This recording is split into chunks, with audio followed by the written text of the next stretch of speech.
Alden Richard update. And congrats kay Alden. Most outstanding taxpayer awardees, yun, no?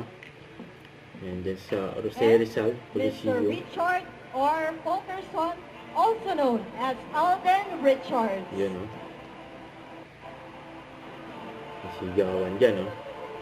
Yan, sa Calamba, Laguna. Ayun, no? Tinawag na nga si Alden sa stage.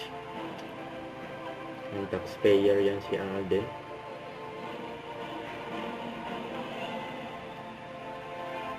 Yan, most outstanding taxpayer.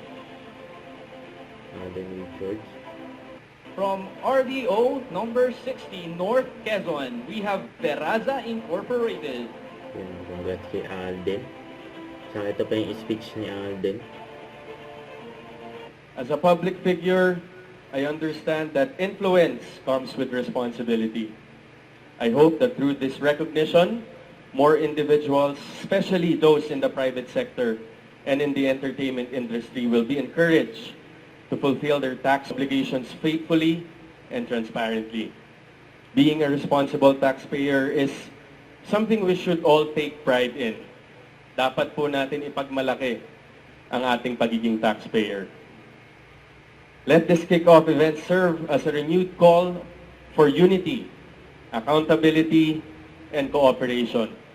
Together, let us strengthen our culture of compliance and integrity. Together, let us build a nation where every contribution counts and every citizen plays a huge part in nation building.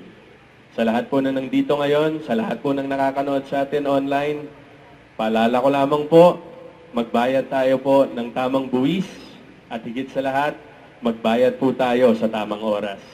Maraming salamat po. Maraming salamat for the recognition. Ako po si Alden Richards. Congratulations. Don't forget, subscribe, click the notification bell for more updates. This is Richard in Action Live. Stay tuned for more videos. See ya.